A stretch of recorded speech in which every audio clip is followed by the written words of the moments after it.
Bom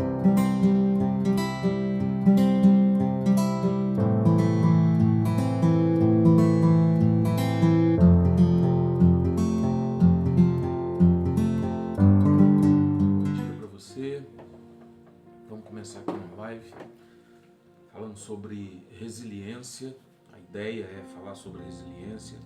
Quero pegar o texto de Gênesis 37, versículo 3 em diante. Esse texto vai contar a história da vida de José, vai falar sobre uma situação a qual ele viveu ao longo da sua vida, que tende a transformar ele, né, de um sonhador, de um adolescente sonhador, para um governador de uma das nações na época das mais importantes, das mais ricas da época. Mas o interessante disso, na verdade, é trazer esse entendimento do que Deus fez na vida dele, das dificuldades das quais ele passou, das condições de vida que ele viveu, um período bem complexo para ele, das provações. E eu queria, na verdade, iniciar tentando explicar para você como que tudo isso aconteceu no que tange a questão familiar, não é? Porque o pai de José, Jacó, na verdade, vai tomar uma atitude inicial de preferência, claro, não por sua vez, mas relacionado ao contexto familiar. Vai acontecer uma situação interessante. Na verdade, não é Jacó, é Isaac. Isaac vai tomar essa atitude, uma situação onde Isaac vai liberar uma bênção sobre Jacó, que deveria ter sido liberada sobre Esaú, né? Essa é a verdade. E por um contexto lá, por uma situação de engano, enquanto Esaú vai caçar para fazer o guisado do pai, Jacó ele se veste como se fosse Esaú e vai extrair essa bênção, não é? Vai buscar essa bênção do pai.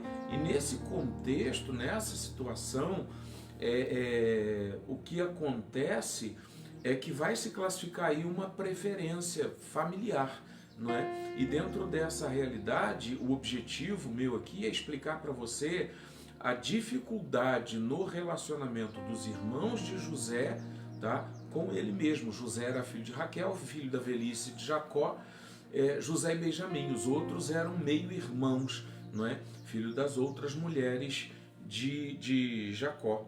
Que na verdade é interessante olhar todo esse contexto, né? Jacó teve Lia, Bila, Zilpa como esposa e Raquel. Raquel era mãe de José e Benjamim. Então, dentro desse processo é que vai se desencadear uma situação de indiferença, de ódio, de maus tratos, né, relacionado a José. É só para explicar esse contexto familiar, porque o que pega na ocasião é que Deus ele vai revelar a José através de sonho, algo que era normal na época, naquele período de tempo, não é? Se sonhava e se tinha as interpretações de sonhos, não é? E aí, baseado nesse fato, José, talvez inocentemente, talvez com um pouco de arrogância, de prepotência, não vem ao caso, ele começa a revelar esses sonhos para a família, não é? O que vai ocasionar mais indiferença, um tratamento muito mais odioso ainda do que ele já tinha, não é? Você vai ver que ele teve dois sonhos, um em relação aos molhos lá, que vão se dobrar diante do dele, não é? Outro relação às estrelas, à lua, aquela coisa toda, e aí o pai dele também vai repreendê-lo, porque ele entende que os astros maiores era ele e a mãe, mas é interessante que Jacó guarda aquilo no coração. E José, ele continua vivendo a sua vida. Eu quero trazer um pouco desse pano de fundo familiar, que não deveria ser algo muito fácil para ele, já que ele era hostilizado pelos irmãos, provavelmente o mais novo, provavelmente não, o mais novo da família, não é? Talvez considerado como um filho mimado, super protegido. O que vai classificar isso é a túnica que ele vai receber de várias cores, não é? Essa túnica vai trazer uma tradução ou uma característica de importância, de proteção, de preferência. Então todo o contexto familiar vai gerar um certo prejuízo para José nessa situação, porque ele vai ser hostilizado pelos irmãos, entende? E tem que conviver dentro daquele contexto lá. A gente observa que nos dias de hoje, nós podemos observar isso, nos dias de hoje, com uma mentalidade completamente diferente daquela época, talvez mais compreensiva, talvez mais amigável nos dias de hoje, a gente pelo menos julga dessa forma, levando em consideração o período que ele viveu, aonde a sensibilidade humana era, eu pelo menos entendo assim, era um pouco menor ou menor do que o que a gente vive hoje. A vida de José em casa não era muito tranquila. E José vai passar por algumas etapas. Ele vai, por exemplo, ser classificado em algum momento, a atitude ou a obediência ao pai vai levá-lo a transmitir um recado para os irmãos, sair distante da proteção do pai e da mãe para conviver com os irmãos em um lugar todo ermo, o que vai ocasionar na tentativa de assassinato, em jogar ele na cisterna, não é? Depois vendê-lo como escravo. Então, ou seja, cada detalhe desse da vida de José vai também prepará-lo. E eu queria abrir um parênteses aqui para falar com você sobre exatamente como Deus lida com tudo. Quando Deus tem um propósito, Ele muitas vezes não vai neutralizar o caminho que a gente tem que fazer, sabe? Para chegar nesse propósito, mas ele vai usar esse caminho e as adversidades do caminho que a gente vai trilhar, as pedras que encontramos no caminho, para nos preparar para quando chegarmos no ponto que Deus quer, nós verdadeiramente estejamos aptos para desenvolver o chamado de Deus, que eu entendo que é sempre um chamado imediato. Não consigo entender que Deus vai chamar alguém para depois preparar aquela pessoa, para depois deixá-la pronta. Quando Deus chama, já está pronto, não é? Então, ao longo do tempo, o que acontece é esse preparo, é esse momento de Deus, a vida de José, para quando ele chegar governador do Egito, ele já está pronto. Muito antes, o que aconteceu na vida de José? Quando ele sonha, e esses sonhos são de Deus, que vai trazer ele a um posicionamento, isso é uma promessa da parte de Deus, isso é um dom que ele está recebendo para atender o chamado que virá logo após, ok? Deixa eu ler um pouquinho do texto aqui com você, só para a gente se situar. Eu separei Gênesis 37:3, que diz: Israel amava José mais do que todos os outros filhos, porque era filho da sua velhice. Fez-lhe uma túnica de várias cores. Vendo, pois, seus irmãos que seu pai o amava mais do que a todos eles, odiaram-no e não podiam falar com ele pacificamente. Não é? Vou parar aqui só para ter esse esclarecimento para você. Os irmãos de José não conseguiam falar com ele pacificamente. Era um contexto familiar que, na minha concepção, devia ser muito conturbado, sabe? Porque são vários filhos, é uma família grande, onde não há um relacionamento pacífico, pelo menos com um dos irmãos. Se não tem um relacionamento pacífico com um dos irmãos de uma família tão grande, esse irmão automaticamente ele vai passar por muitas dificuldades, não é? O que de certa forma vai ocasionar a proteção ainda maior do pai e da mãe sobre aquele filho que está sendo hostilizado. A gente de vez em quando vê isso no contexto do que nós estamos vivendo, da realidade do que nós temos, mas é uma situação minimamente complexa.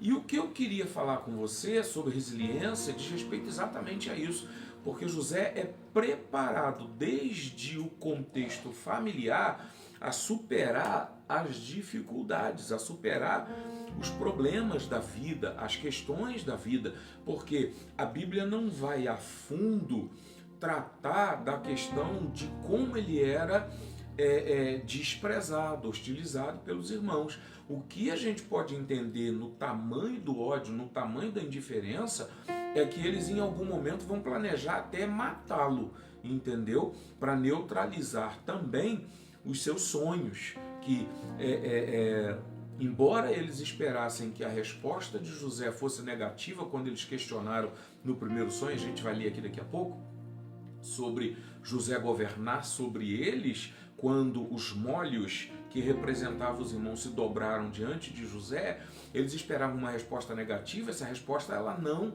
aconteceu, e eles não tinham noção do que ia acontecer à frente. Isso é que é interessante. Quando a gente olha essa história, a gente lê o texto completo, então você tem o desfecho, né? Você lê o capítulo completo, você lê o texto completo, você lê a história completa, então você tem o desfecho final, mas eles não tinham naquela ocasião. Então isso, se tratando de um irmão mais novo relacionado à família como um todo mais velha, é um problema. Eles não iriam aceitar de forma alguma uma condição ou uma situação dessa. Vamos voltar aqui para a leitura.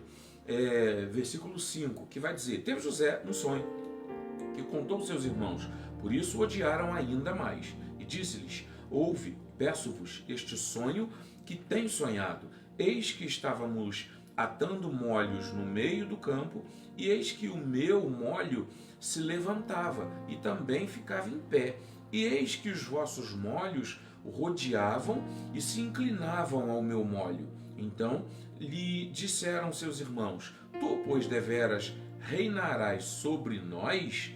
Tu deveras terás domínio sobre nós? Por isso, ainda mais o odiavam por seus sonhos e por suas palavras. 9. Vamos parar aqui. Então, ou seja, talvez inocentemente, José está retratando algo que Deus está gerando para ele. Mas o que me chama a atenção nisso aqui é o fato de Deus estar gerando. A gente tem um entendimento, claro, porque se cumpriu exatamente da mesma forma. E isso é muito importante compreender, porque Deus está revelando algo, mas, permita-me dizer, Ele não está preocupado com a circunstância. Deus está expondo algo, está mostrando algo, mas aparentemente ele não está preocupado com as circunstâncias as quais José vai viver a partir da revelação daquele sonho à sua família. É claro e evidente que nós não temos como afirmar se Deus determinou que José revelasse o sonho, mas automaticamente, pela presciência de Deus, Deus sabia que ele ia revelar.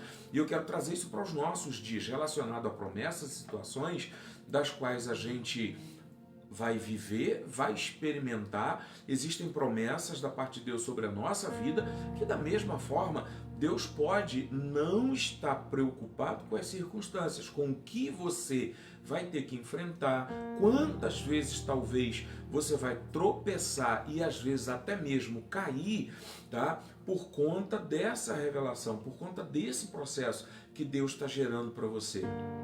Entendeu? E isso não é um problema, porque Deus tem a capacidade de erguer o homem de novo. A Bíblia ainda vai dizer que o cair é do homem, não é verdade? E Deus pode levantá-lo diante de toda essa situação. O que importa é essa resiliência, a capacidade de se levantar, né? Ainda que sejam inúmeras vezes, mas quando você tem uma promessa da parte de Deus, quando nós temos uma promessa da parte de Deus, quando nós temos uma direção de Deus sobre a nossa vida, não importa quantas vezes a queda ela se torna iminente. O que importa é a nossa fé, é o nosso entendimento relacionado àquilo que Deus determinou para a nossa vida e essa capacidade resiliente de poder se colocar de pé diante das adversidades. Isso aqui é o ponto crucial que eu compreendo, que eu entendo, baseado na palavra. Eu quero continuar a leitura com você aqui. Paramos no versículo 9, que diz: e teve José outro sonho, e contou a seus irmãos, e disse: eis que tive ainda outro sonho, e eis que o sol, a lua e 11 estrelas se inclinaram a mim. E contando a seu pai e a seus irmãos, repreendeu seu pai, e disse-lhe: que sonho é este que tiveste? Porventura viremos eu e tua mãe e teus irmãos a inclinar-nos perante ti em terra? Seus irmãos, pois, o invejavam. Seu pai, porém, guardava este negócio no coração. Ou seja, Israel, porque aqui já tinha seu nome modificado, ele vai guardar isso no coração. Ele vai manter isso no coração. Isso significa que ele deu valor, de alguma forma, aquele sonho, mais experiente, compreendendo melhor as coisas de Deus, tendo vivido muitas experiências com Deus, junto de Deus, José, ele se resguarda naquele contexto ali. Os irmãos vão invejar, o José não, Israel, pai de José. Os irmãos vão invejá-lo, vão alimentar ódio, vão alimentar sentimentos de hostilidade relacionados a José. E são eles os primeiros a gerar uma queda para a vida de José. Porque para e pensa comigo, um adolescente, talvez 17 anos, 13 anos, alguma coisa dentro desse sentido aí, tá? Vamos trabalhar esse processo protegido, tá? A túnica vai revelar isso, uma túnica diferente, uma roupagem diferente, tá? Que ele recebe, que se destaca dos irmãos, que tem como simbolismo de proteção, de preferência e até mesmo de posição, no sentido de ser o mais amado. Então é aquele que é mais ouvido, porque a história vai revelar que José, de alguma forma, ele era um delator. O que é um delator? É aquele que contava para o pai todos os erros dos irmãos, é aquele que revelava tudo. Então, José, ele é preferido, não é? E sendo preferido, ele é mimado, ele tem tratamento diferenciado, e aí a primeira queda que ele vai viver está voltado dentro do contexto familiar, entende? Que é ao obedecer uma ordem do pai, uma ordem direta, que o pai, preocupado porque os irmãos há um tempo haviam atacado os moradores da terra por diversas diferenças lá, por situações que aconteceram, o pai preocupado com o dano, porque eles estavam apacentando as ovelhas nas regiões ali, o pai manda José ir saber a notícia deles. José chega a um determinado ponto e pega uma informação com alguém que fora gentil a ele, e ele chega até onde estavam os irmãos. E o interessante é que quando os irmãos de José vão vê-lo ao longe, eles planejam matá-lo. E aí é que começa o problema na vida de José, não é? E eu queria que você compreendesse exatamente essa situação. Por quê? De proteção, de cuidado, de preferência, agora ele se torna um alvo.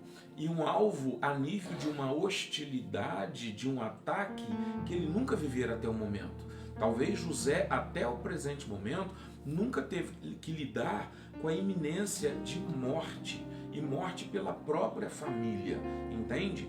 Porque isso fica meio notório, né? A gente tem essa percepção dos sentimentos, da intenção das pessoas a nosso respeito, tá? E isso é muito complicado, porque ele está vivendo isso dentro do contexto familiar. Os irmãos planejam matá-lo quando veem ele ao longe. Um dos irmãos de José, não concordando com essa situação, vai lançá-lo dentro de uma cisterna, dentro de uma cova, dentro de um poço, que era normal ser cavado no período de cheia para alimentar o rebanho, os pastores. Agora, na seca, essas covas elas eram utilizadas como cadeia para prender pessoas. Jeremias, se não me falta a memória, viveu alguma dessas situações, lançado dentro de covas nesse sentido, por proferir a palavra de Deus.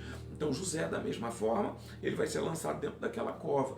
E aí eu acho extraordinário, de maneira curiosa, por assim dizer, porque a Bíblia não trata das reações de José em nenhuma das suas quedas, né? Se a gente pode falar queda, eu não estou falando queda no sentido de prática de pecado, eu estou falando queda no sentido de interrupção aparente, eu estou chamando de interrupção aparente no que tange a promessa de Deus para a vida dele, porque quando a gente recebe uma promessa, a gente entende, ou imagina pelo menos, que tudo vai acontecer da melhor maneira possível, que tudo vai conspirar positivamente para que a gente alcance essa promessa. Então eu chamo isso de queda. Quando José ele é deparado com essas interrupções, com essas pedras no caminho, com essa situação que vai trazer adversidade à promessa, então isso é um problema. E a Bíblia não trata de José reclamando, ela não trata das reações de José.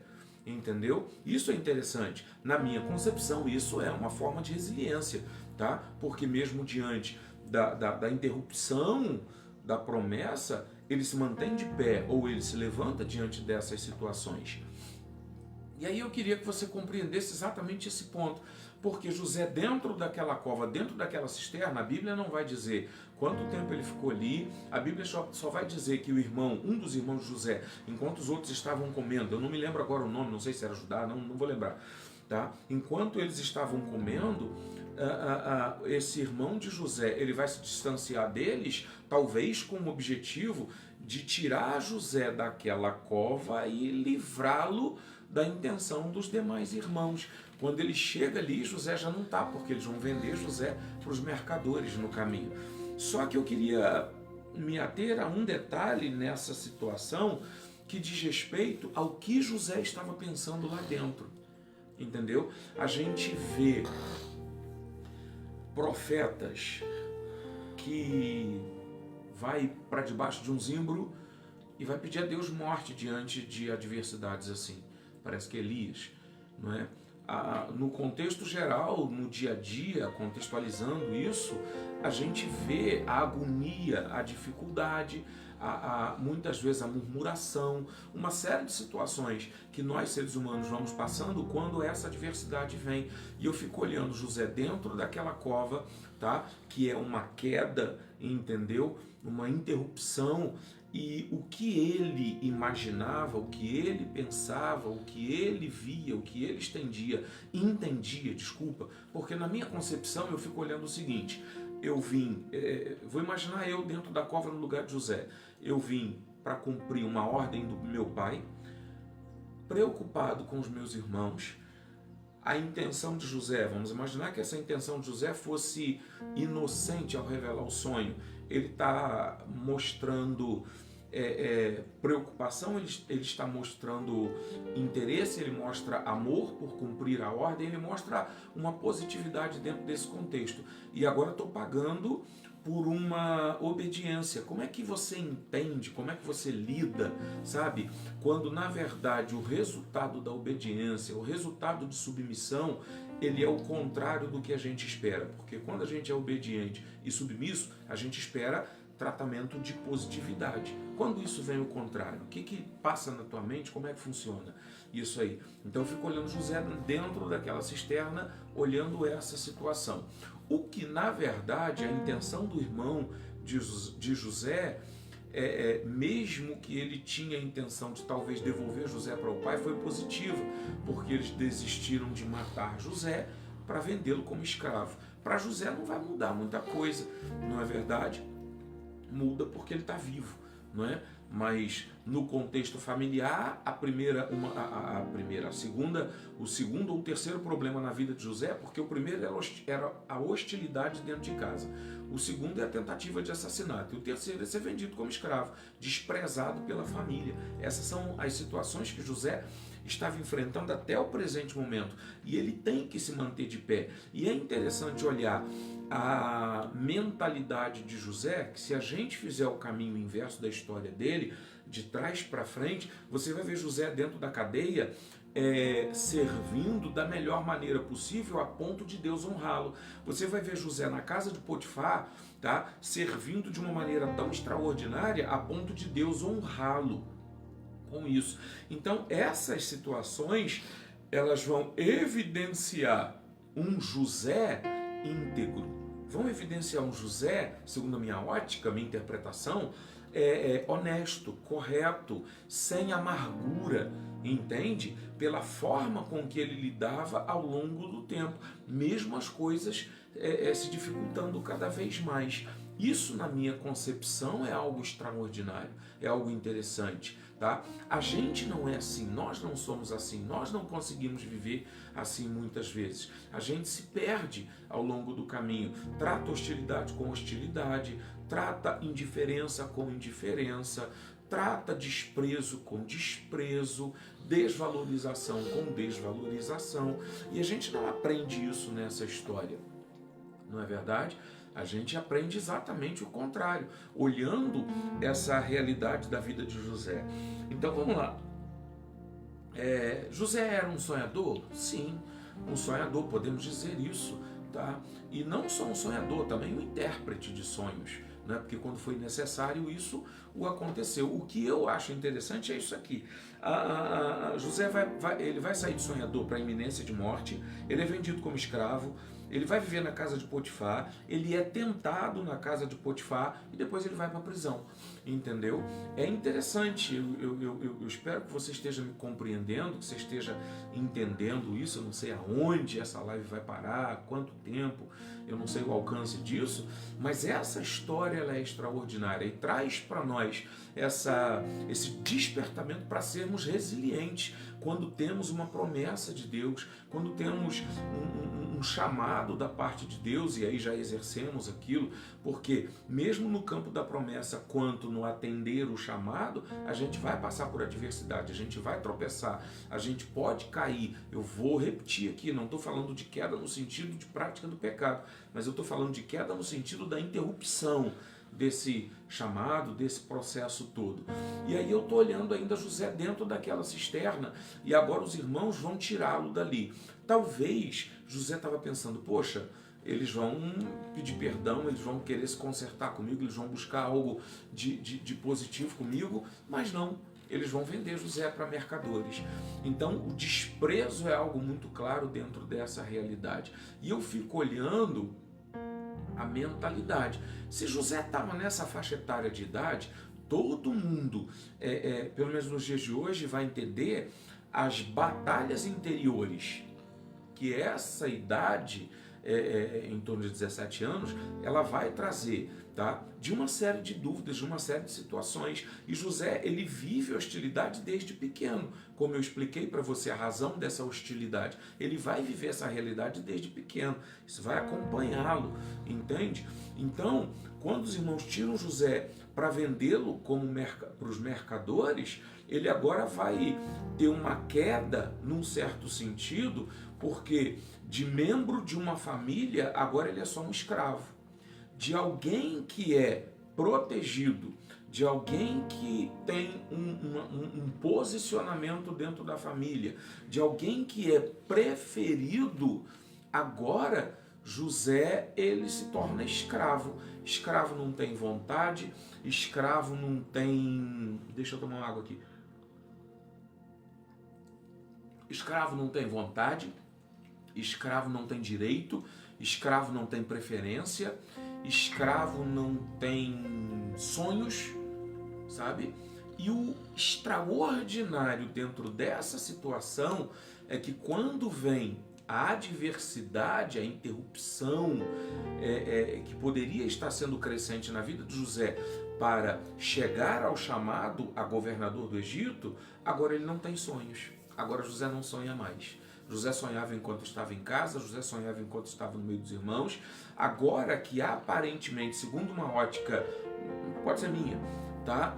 Que José precisava de um incentivo, de uma motivação, que os sonhos seriam isso, que a gente pede, né? Quantas vezes eu, por exemplo, vivendo muitas coisas ao longo da minha vida, clamo ao Senhor por confirmação, clamo ao Senhor para que Ele gere algo na minha vida que vá me mostrar que Ele está comigo. E é o mesmo processo, que eu acredito que muitas pessoas vão viver isso, não é? Vai pedir ao Senhor uma confirmação, vai pedir ao Senhor algo. Senhor, fala comigo através de sonho, fala comigo através de um profeta, fala comigo através da palavra, fala comigo através da natureza, de qualquer forma que seja. A gente está buscando essa situação. Só que o extraordinário relacionado à vida de José é que agora, a partir do momento que ele é desprezado pela família, que vem a ideia de um assassinato, que vem ele ser vendido como escravo, ele não sonha mais nada.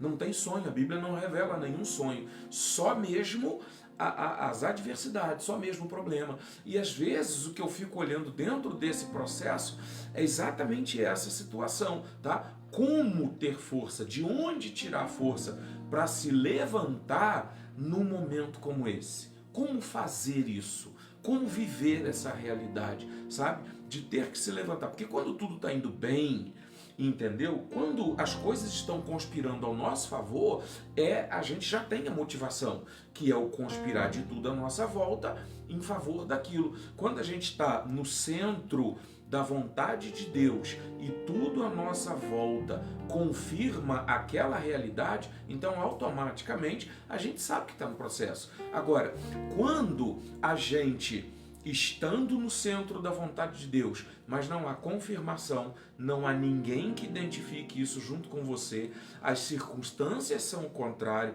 apontam muitas vezes para uma direção o contrária daquilo ali, relacionado ao que a maioria entende, porque a gente entende, na maioria das vezes, que Deus está conosco quando nós cremos e alcançamos o objetivo, quando as coisas acontecem a nosso favor, quando a gente ora e a resposta vem imediata, quando na verdade o que a gente espera acontece, quando acontecem sinais, quando acontecem prodígios, quando as coisas são positivas, quando as pessoas à nossa volta estão ali de alguma maneira, e eu não vou tratar de maneira leviana, tá? De maneira falsa, mas de maneira real, estão ali confirmando aquilo que Deus já declarou, e elas vão dizer, não, é isso aí, esse é o caminho, essa é a realidade, tá tudo bem, entende? Agora, quando tudo aponta o contrário, José sai de um sonho aonde as estrelas, a lua, aonde os molhos que representavam os irmãos se dobravam diante dele,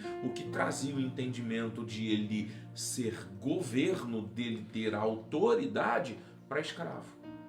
Então há uma adversidade nesse contexto. Volto a dizer, a Bíblia ela não vai falar das reações, dos pensamentos, das atitudes de José de maneira negativa. Se a Bíblia não aponta uma atitude negativa para esse contexto de vida de José, eu não posso dizer que ele reagiu negativamente. Você concorda comigo? Eu preciso entender que as atitudes dele foram sempre positivas. Tanto que quando ele chega na casa de Potifar como escravo, ele vai trabalhar. Potifar é abençoado porque Deus é com José, entendeu? Pensa comigo, se José ele vai trabalhar na casa de Potifar murmurando, questionando Deus, questionando as promessas de Deus, questionando ou, como se diz, amargurado, Deus não ia abençoá-lo da forma que abençoou, entende? Então, a atitude de José, ao meu modo de ver, é positiva, tá? Em cada um desses detalhes.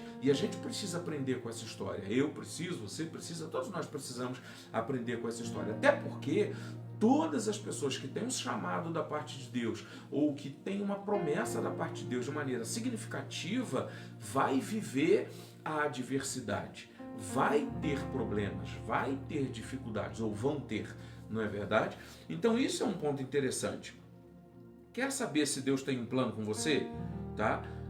Deus vai te destacar. Se Deus tem um plano na sua vida, se Ele tem uma promessa e um chamado, ou se o chamado é real, Deus vai te destacar. Qual é o contexto disso? A bênção do Senhor, ela é sobre a vida daquela pessoa. E não é a adversidade que determina a bênção ser ou não. É o fato de Deus ter declarado isso. A gente precisa entender. E eu vou dizer para você, é difícil, tá? Entender essa realidade. Mas o destaque vai ser a revelação desse contexto. Só que o destaque, tá? Depende de fidelidade, depende de fé, de fidelidade, de obediência, de submissão, de confiança, entendeu? De entrega àquele contexto ali, tá? Senão não vai acontecer. Então, como que eu sei que Deus tem um projeto na minha vida? Eu vou ser destacado. Destacado em quê? Aonde eu colocar a mão, a bênção de Deus vai acontecer. Aonde eu estiver, as coisas vão acontecer positivamente, porque Deus está comigo, Deus está com você quando isso acontece. E há a fidelidade, isso é muito importante. A gente precisa compreender esse ponto.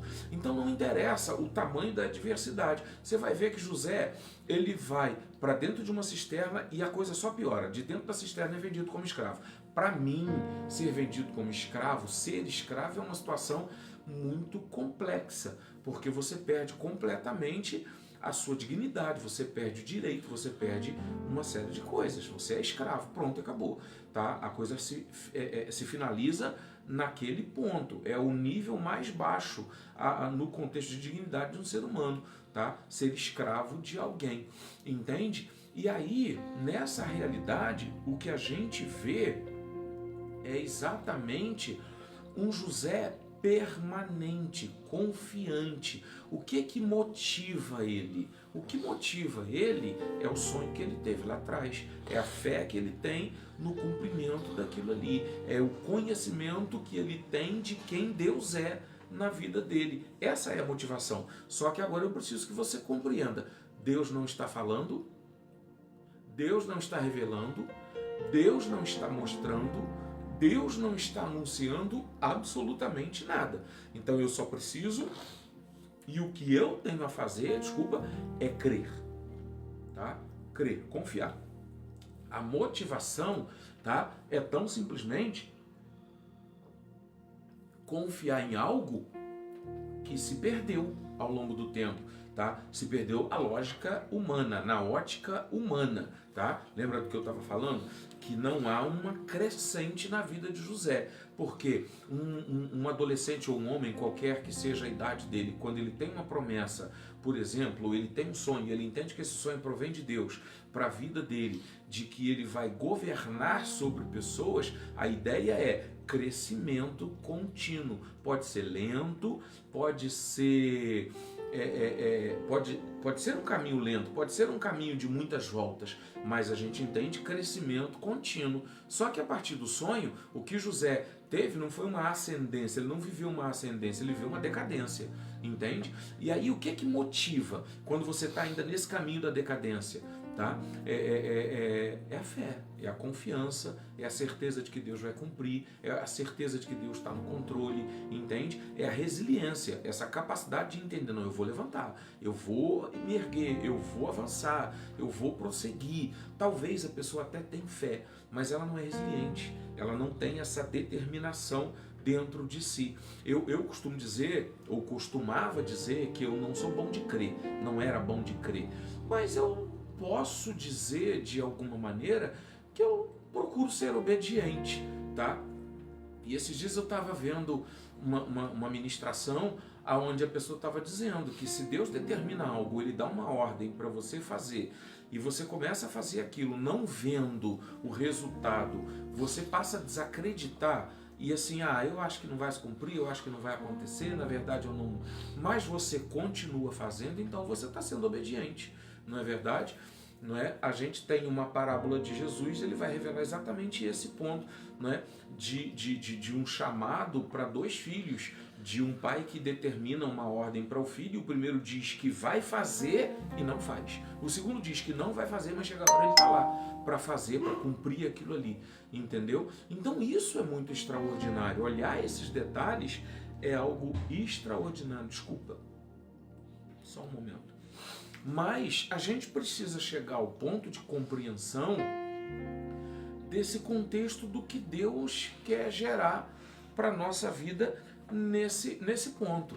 Porque a motivação é que é o extraordinário nisso. Entende? Então, assim, conhecer Deus tem que ser uma motivação, ou a principal motivação. Porque quem conhece Deus sabe que Ele não falha. Quem conhece Deus sabe que Ele não oscila. Quem conhece Deus sabe que não há variação nos seus pensamentos, como no contexto da nossa vida. Quem conhece Deus sabe que Ele é fiel para cumprir, entendeu? Então isso precisa nos motivar. E a gente vai vendo isso ao longo da vida. Em qualquer área da vida do ser humano, a gente vai vendo essa situação acontecer. As pessoas se perderem, as pessoas tropeçarem, as pessoas tendo dificuldade de se reerguer mesmo diante da adversidade. O que José vai ensinar para nós é exatamente uma fé inabalável, é exatamente o fato de ele conhecer o Deus que ele serve, a ponto de Deus honrá-lo como escravo, entende? E como escravo na casa de Potifar, ele vai servir com tanta excelência que Deus abençoa a casa de Potifar. Potifar vê prosperidade, tá? Esse é só o primeiro estágio, entendeu? De José como escravo na casa de Potifar. Agora José, por causa da bênção do Senhor na casa de Potifar, ele vai ser elevado, entende? Ele vai sair de um escravo simples para alguém que é um governante, um mordomo na casa de Potifar. Isso melhorou em quê a situação de José? Ele continua escravo. entende? Um escravo com uma atribuição maior, um escravo com uma responsabilidade maior, um escravo que agora seria cobrado de uma maneira muito mais veemente, porque a responsabilidade elevou, mas ele é escravo, entendeu? Só que Deus está abençoando. Por que eu estou falando isso? Porque você, até o presente momento, não vê uma ascendência, não vê uma crescente na vida de José. Entende? Até porque a gente sabe a história e sabe o que vai acontecer da agora para frente, tá? E eu queria que você entendesse isso. Mais uma vez, a bênção de Deus, a vida de José, leva ele a um posicionamento que vai gerar um outro nível de queda, entendeu? E ele precisa levantar, ele precisa se erguer. Tudo isso diz respeito ao processo. E às vezes quando a gente passa por esse processo, a tendência humana, pelo menos da maioria das pessoas, é potencializar ou dar mais atenção àquilo que é negativo. É uma tendência natural. E dentro desse contexto, a gente acaba murmurando, a gente acaba questionando o poder de Deus, a gente acaba questionando a autoridade de Deus sobre a nossa vida, a promessa de Deus sobre a nossa vida. Quando isso acontece, a gente questiona a fidelidade de Deus, entendeu? E aí a bênção não vem, tá? O que preciso fazer? Retomar o caminho. Entende? Cheguei nesse nível de viver um período de murmuração, de viver um contexto de descredibilidade, de desacreditar nas promessas de Deus. Tá tudo perdido, acabou, não tem mais volta. Não! Deus é misericordioso. O que eu preciso fazer é retomar o caminho. Entende? Através da oração, através de jejum, através de consagração da minha vida, através de uma reaproximação de Deus. Porque quando eu murmuro, questiono a autoridade de Deus, eu me distancio dele. Eu preciso estar atento para fazer o caminho de volta e estar no centro da vontade de Deus relacionada à minha vida, porque Deus é fiel, independente da nossa fidelidade. Tá? Tem uma canção que diz: Tu és fiel, Senhor, eu sei que Tu és fiel. Entende? Então, a fidelidade de Deus independe da minha fidelidade. Ele vai permanecer fiel, mesmo eu não sendo. Entendeu? Essa é a questão. E aí eu olho para José, agora com uma atividade maior, e talvez essa atividade, essa responsabilidade, a mordomia sobre a vida de José, fez com que ele tivesse, com certeza, fez com que ele tivesse maior liberdade na casa de Potifar, acesso talvez a lugares dos quais ele não tinha, e a mulher de Potifar começa a prestar atenção em José. Entendeu? E aí entra o contexto dessa tentação que José se livra dela com uma certa facilidade. José se desvencilha daquela situação ali, tá? Injustamente vai ser acusado, entende? De tentar abusar da mulher de Potifar, de tentar se aproximar de maneira indevida da mulher de Potifar. O que José revela, e eu acho essa confissão de José extraordinária, porque ele vai declarar ser servo de Deus, sabe? Ele revela ali a compreensão das suas limitações, sabe? Porque ele vai dizer que Potifar deu para ele liberdade sobre inúmeras coisas, mas sobre a mulher não. Tinha um limite, ele reconhece esse limite, ele vai revelar o Deus que ele serve, tá? O quanto esse Deus é importante na vida dele. Então, ou seja, a gente vai vendo um caminho de resiliência, de motivação para se levantar, porque toda pessoa resiliente que tem essa capacidade de se levantar, de se reerguer diante das quedas, diante das dificuldades, ela tem uma motivação. E a motivação de José é a sua fidelidade ao Senhor, porque ele conhece a Deus. Entende? Então esse é o ponto. O que a gente precisa olhar nos momentos de adversidade, nos momentos em que nós somos derrubados, que nós sofremos quedas ao longo da vida, é exatamente esse ponto. O quanto nós conhecemos, o quanto nós queremos, o quanto nós vamos servir ao Deus, o nosso Deus, o Deus da Bíblia. Ok? Esse é o ponto. Tá? José era irmão por parte de mãe, ele tinha esse contexto familiar dividido, ele era meio irmão, tá? Irmão, pai e mãe era só José e Benjamim, os outros não.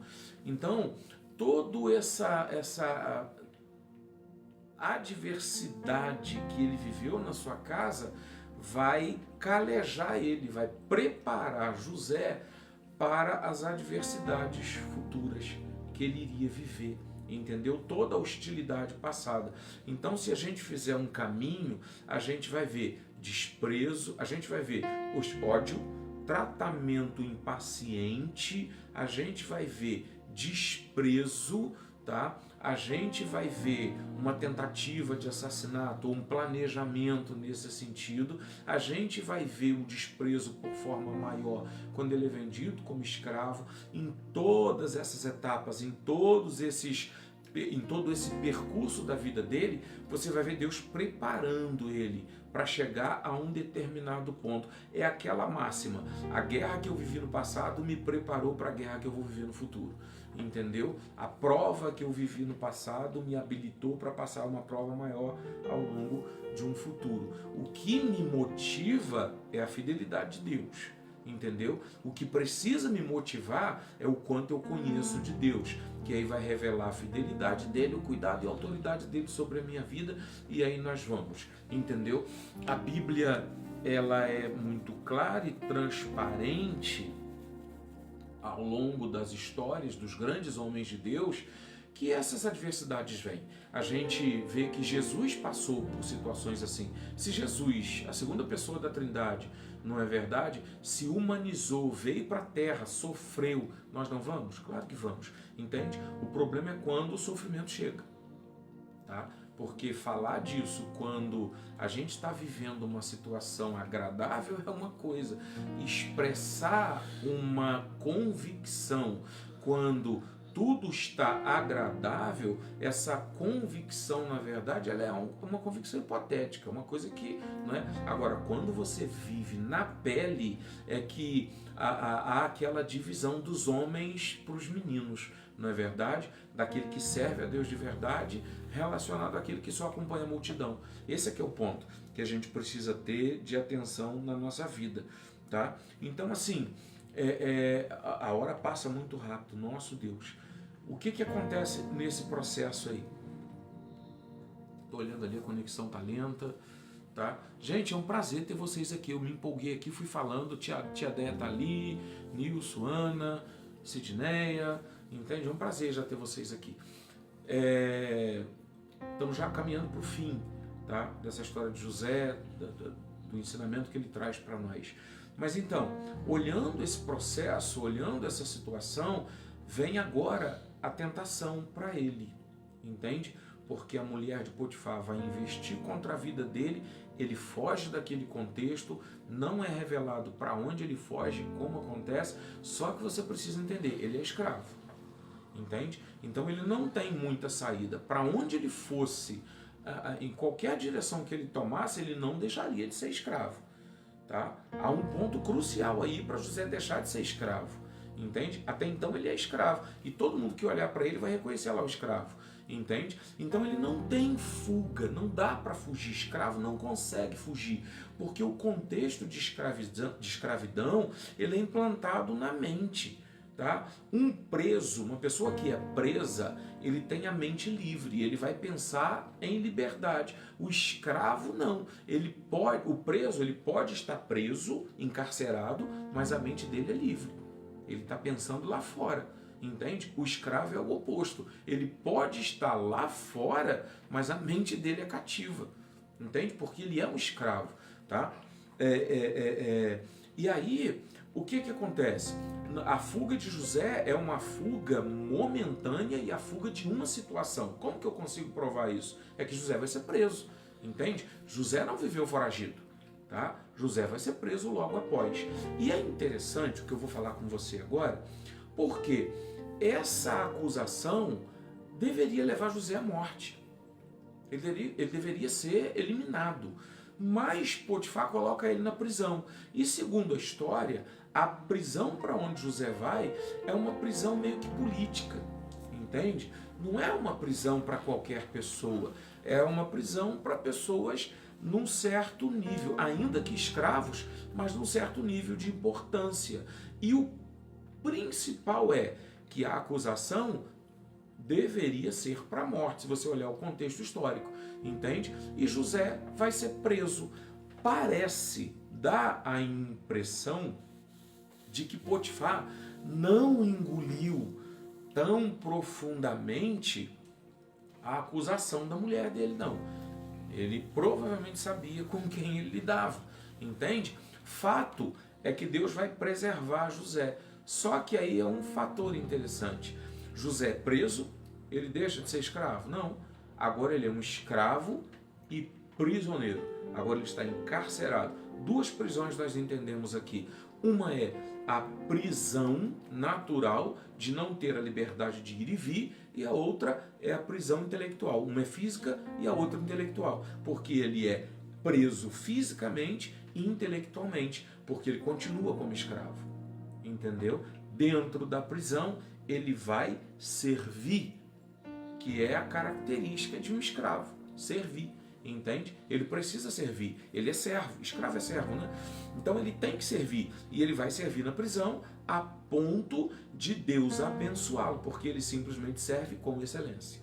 Entende? A Bíblia nos aconselha que nós, como funcionários, como pessoas que na verdade têm que servir, sirva como os nossos senhores. Nós vamos servir os nossos senhores como quem serve a Deus.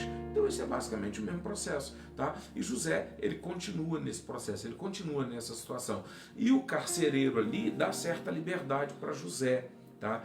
E na verdade ele acaba cuidando dos demais presos. Ele está preso, mas ele acaba cuidando dos demais presos, entendeu? Eu preciso acelerar o processo agora porque eu tenho que parar até 10h30. O que acontece nessa situação? José vai viver um contexto interessante e ele aproveita uma oportunidade. E aí eu quero falar com você.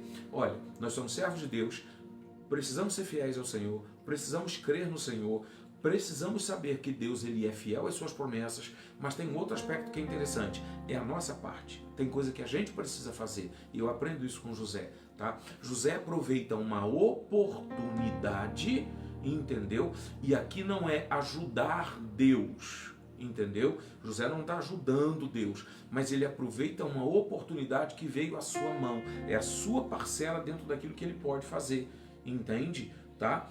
Ele não está ajudando Deus. Ajudar Deus aqui seria ele tentar chegar ao governo, ele tentar governar, ele tentar de alguma maneira submeter pessoas, porque o chamado ou a promessa de Deus é para governo. Então ajudar Deus é ele tentar trabalhar naquele processo. Ele buscou auxílio para sair do cativeiro, entendeu? Ele buscou auxílio cabível, honesto, correto, para sair do cativeiro. Ele buscou uma estratégia. Qual foi a estratégia? Quando Deus coloca, ou quando na verdade Faraó coloca o copeiro e o padeiro dentro da prisão e eles têm sonhos, José está habituado a lidar com sonhos, porque ele era um sonhador, então ele vê a oportunidade. Vendo a oportunidade, quando o copeiro e o padeiro sonham, eles vão revelar o sonho e José tem nada mais, nada menos do que a capacidade de interpretar aquele sonho. Algo que dependia de entendimento, que dependia, a gente entende, sabe, de unção da parte de Deus, mas dependia de inteligência, de atenção, e José tinha esse processo. Ele viveu essa realidade. Então ele vai interpretar esses sonhos. Ao interpretar o sonho, ele pede a quem vai voltar ao rei para se lembrar dele. Quando você for restituído à presença do rei, se lembre de mim, se lembre da injustiça que eu estou vivendo. Entende? Isso não é ajudar Deus, sabe? Isso é fazer a sua parcela, tá? Defender a sua idoneidade, defender a sua inocência. Isso é cabível para todos nós. Então, por mais que eu sirva ao Senhor, e dentro do processo, eu preciso ter o entendimento de saber o que é parte do processo aonde Deus quer que eu viva e a parte do processo aonde eu preciso tomar alguma atitude. Você precisa tomar alguma atitude, sem buscar ajudar Deus. Ajudar Deus sou eu querer interferir no campo sobrenatural, tá? Para ficar claro para você entender. Como que uma pessoa ela tenta ajudar Deus? Porque a gente não consegue ajudar, claro. Mas quando eu tento interferir no sobrenatural, no campo sobrenatural, naquilo que é sobrenatural, então estou tentando ajudar Deus. Agora, quando eu limito e tramito no campo natural, Ok, claro e evidente, de maneira honesta, submissa, à vontade, ao propósito, sem desobedecer a Deus, ok? O que vai classificar essa tentativa de ajudar Deus vai falar de desobediência e entrar em um campo que não é para eu entrar, não é para mim entrar, né? Mim não faz nada, parece, entendeu? Então, assim, o processo dele é esse o ponto aqui. E passa-se o tempo. Depois de se passar o tempo, em algum momento, tá? Aí você vê um negócio extraordinário, porque Deus entra nesse contexto, tá? O copeiro, se não me falta a memória, que foi quem sobreviveu, ele lembra de José, entendeu? Ele lembra de José. A Bíblia vai falar que Deus nos traz à memória aquilo que nos dá esperança, entende? Então eu entendo que Deus trouxe à memória do copeiro o pedido de José, porque a esperança de José era o copeiro. A única esperança de José era o copeiro, porque ele era escravo e prisioneiro, entende? E aí o rei chama José, tá? Quando o rei chama José, porque o rei também tem um sonho, e José vai interpretar aquele sonho. José só deixa de ser escravo, José deixa de ser prisioneiro a partir do momento que o rei tira ele do cárcere. Então agora ele não está mais preso, ele saiu do cárcere, tá? Ah, pastor, mas como é que você pode afirmar que ele deixou de ser prisioneiro? Claro, ele não está no cárcere, ele saiu dali. Quando ele sai dali para a presença do rei, ele não está preso, mas ele ainda é escravo. Entendeu? Ele ainda é escravo.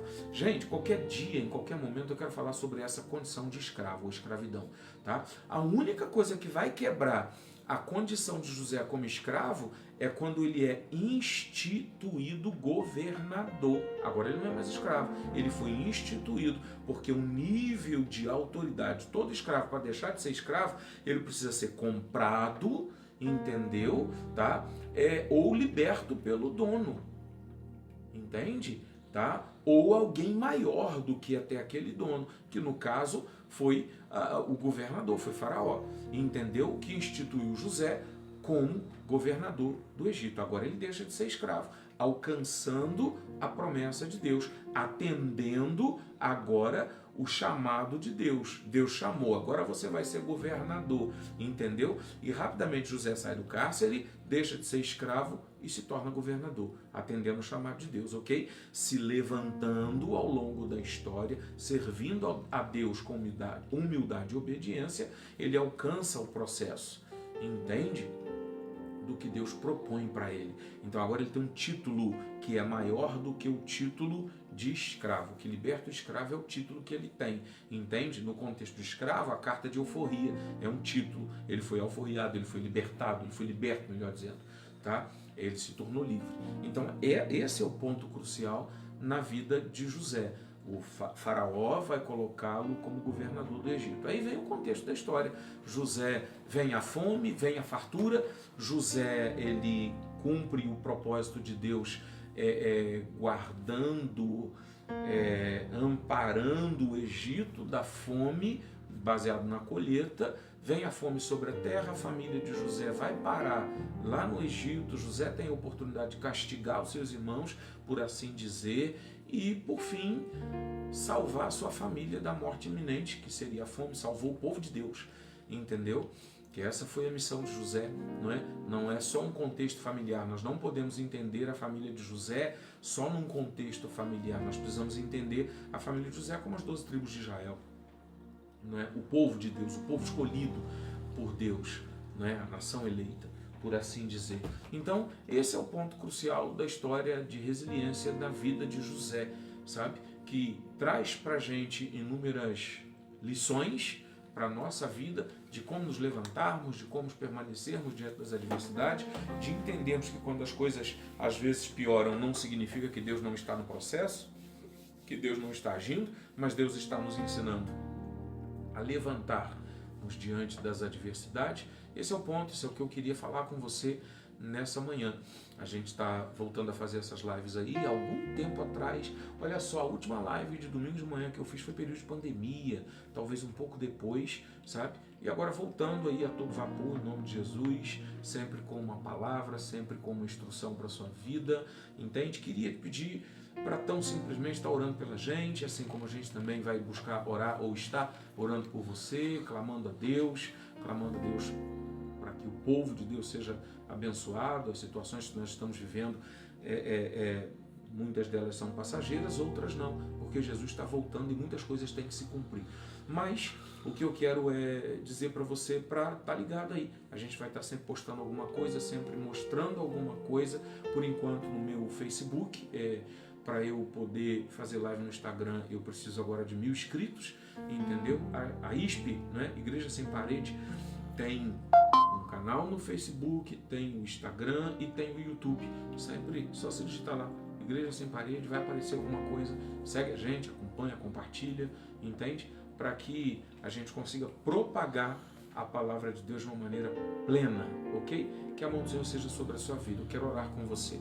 Senhor Deus e Pai, em nome de Jesus, que a tua mão seja sobre cada uma das pessoas que serão alcançadas por essa live, aqueles que estão aqui comigo, me acompanhando nesse momento. Eu quero declarar o teu mover, eu quero declarar a tua paz, eu quero declarar o manifestar da tua poderosa mão sobre a vida de cada um, Senhor, trazendo para nós essa capacidade de sermos resilientes, confiando em Ti, crendo em Ti, entregando a nossa vida a Ti, independente da dificuldade e o problema que cada um está passando, nós podemos e devemos crer no Senhor, sabendo que o Senhor é fiel e que a tua mão está sobre a nossa vida. Pai, eu sei que muitas pessoas podem estar passando por momentos de quedas, de dificuldades, Senhor, de paralisação na sua vida, mas eu quero declarar e propagar através da ação e o poder do Espírito Santo que a vida dessa pessoa vai andar, ela vai se levantar, ela vai se erguer e ela vai avançar na autoridade do nome de Jesus. Que a mão do Senhor seja sobre você, sua casa, sua família. Muito obrigado por estar até esse momento, até agora aqui, me ouvindo, me aturando. Até domingo que vem. Deus te abençoe.